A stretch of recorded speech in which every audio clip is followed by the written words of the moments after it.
odbijamo živjeti u ovakvoj zemlji, ali ne želimo otići odatle.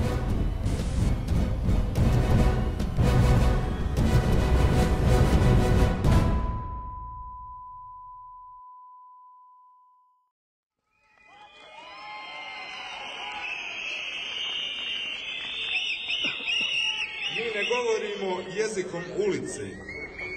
Mi smo djeca ovog grada, ove zemlje.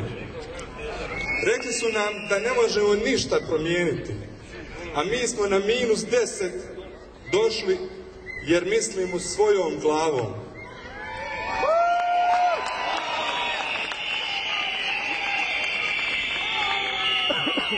Došli smo jer vidimo da se može bolje. Mi razumijemo politički sistem ove zemlje i znamo ko je pobjedio na izborima. Isto tako znamo da ne trebamo čekati 4 godine.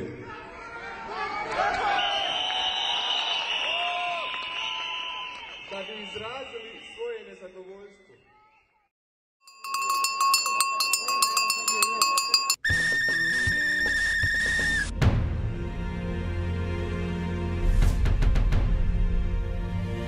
BH politički establishment ima šta da nauči od mlade generacije.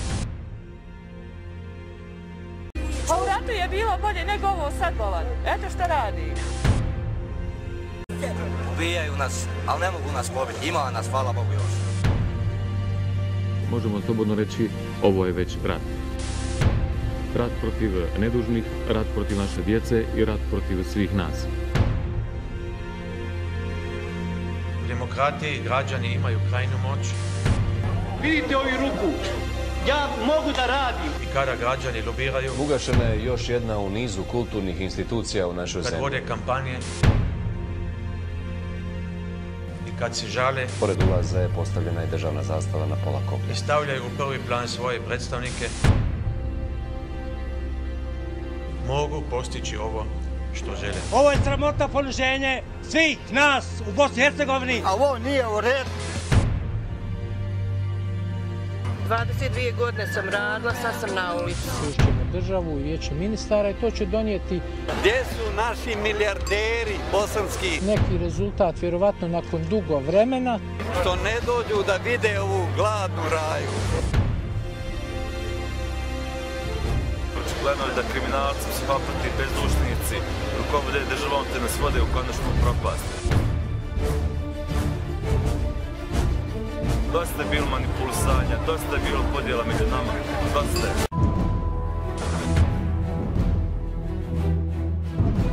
Mi smo ti koji možemo da postavimo i smijenimo koga god hoćemo i kad god hoćemo. Pozivam svu intelektualnu elitu našeg društva koji vole ovu zemlju da stanu uz nas i da zajedno uspostavimo normalnu socijalnu državu kojoj vladavina prava neće biti stran pojam. Pozivam sve da izađe, da se pobune, da digne svoj glas, da jednostavno kažu da je dosta, da ovako više ne ide.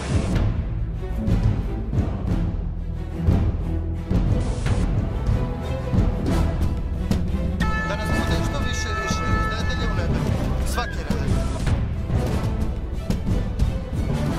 Živimo u zemlji u kojoj se nudi samo nacionalizam, a nacionalisti su gladni, u kojoj i diploma ima svoju cijenu, a na razgovor za posao ide se u stranku, u kojoj žive ljudi koji moraju sve to podnositi. Mi odbijamo živjeti u ovakvoj zemlji, ali ne želimo otići odatle.